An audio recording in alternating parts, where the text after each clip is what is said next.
12:50 or 1, no, what is it, 12:50, yeah, no, 24-hour clock, yeah. And you can probably hear all the birds screeching and making noises in the background, and the wind. It's also raining now, but I wanted to just tell you about my problems or issues regarding binge eating. I've been struggling with overeating and binge eating all my life, since I was just 5 years old. I can't remember anything before I was 5 years, but I remember I was craving sugar and all sweets and junk food all the time. And that is, I think it's normal for kids to crave sugar. And my oldest brother, he didn't crave the sugars. He actually, when he got them candy, he sold it to his buddies. He had the discipline to actually hold on to it, but I just ate it immediately. And that was the problem. I was never overweight, but I was not thin. I was in the middle. But because I was also active. And I'm not going to make this a long video. When I was around 25, in 2010, yeah, I was 26 years old, my uncle died of cancer.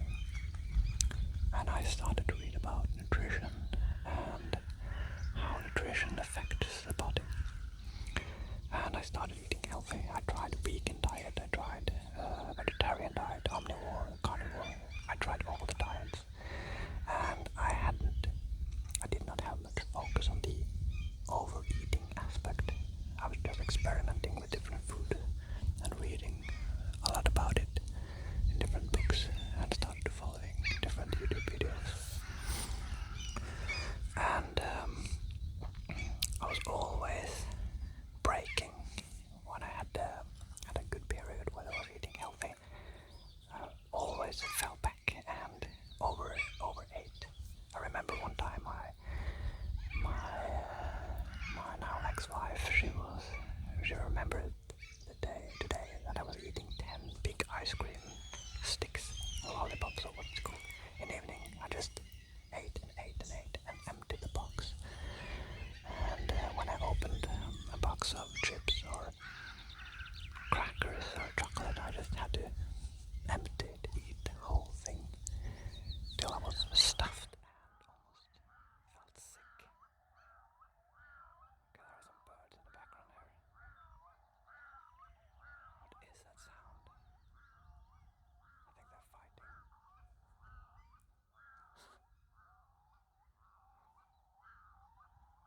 Okay.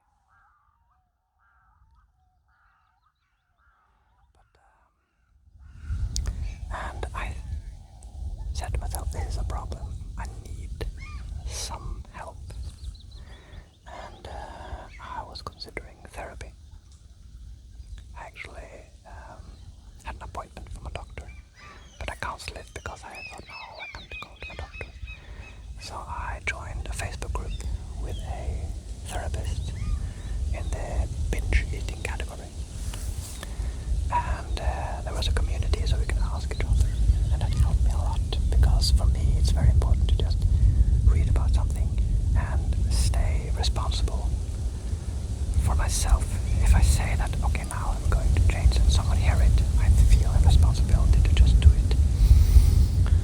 And but it was on and off. I was doing great in a period, maybe some weeks or months, and then it slipped up. And I was overeating, and I always made up an excuse in my mind that, well, tomorrow I will start, or next week I will start, or next year I will start, especially Christmas next year. That's a typical for many people, that the 1st of January we will start the new life, new, better, healthy life. And what actually changed everything was when my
processed foods. I don't touch fast food anymore, and I'll eat very little carbs. The only carbs I eat are some fruits.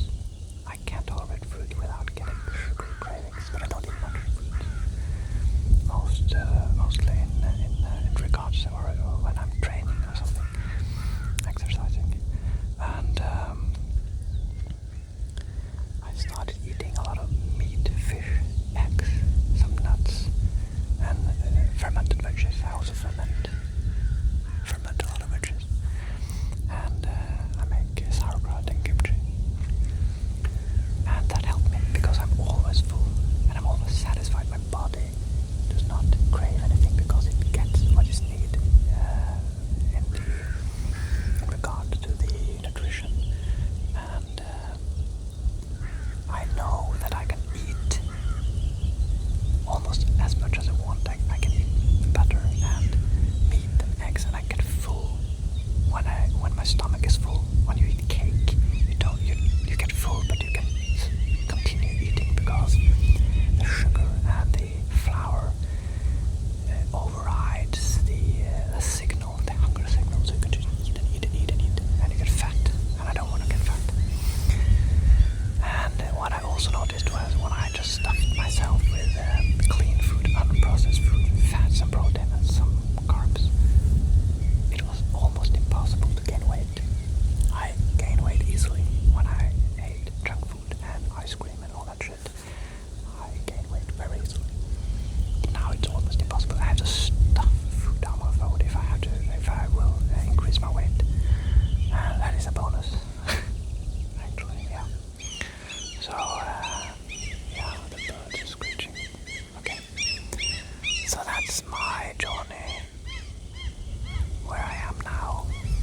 And I can't treat myself to some desserts, but that is mainly homemade desserts with very few ingredients, and also mostly just whipped cream with some fruits. And I don't get any cravings for that. I don't eat cake anymore, store-bought cake. And my mother makes this pudding, I think, caramel pudding. I'm not sure if that is the correct word in English, but that consists of milk, some sugar, not much sugar, and eggs.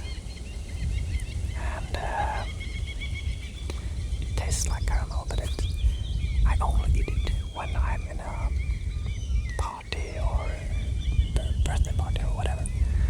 And she made it, so I'm very, very strict, but I don't have the cravings anymore. That is the most important thing.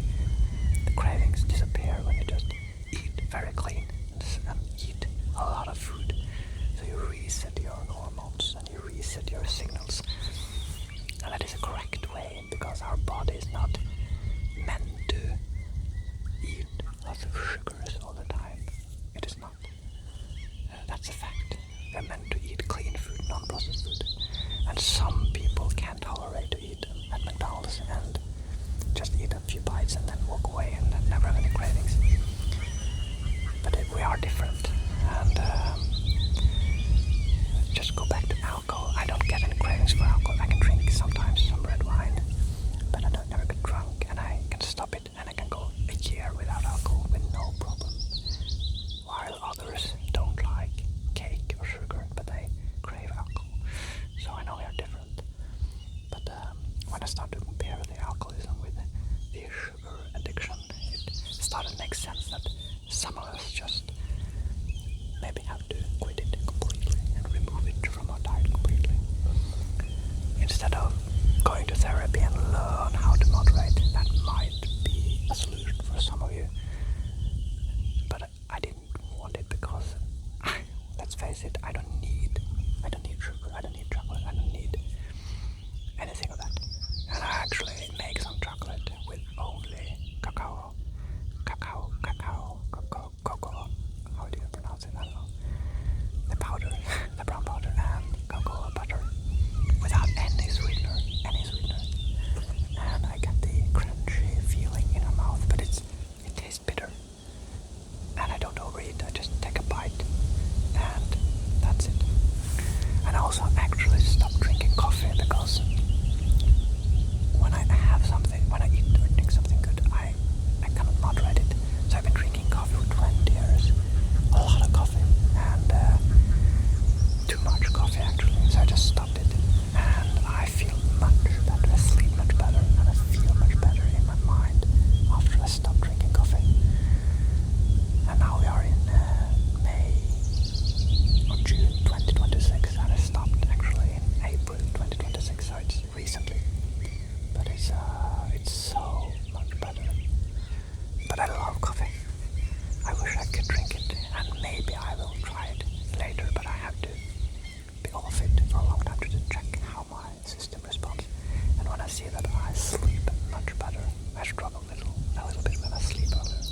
is that comparable to others? I have 3 kids myself, and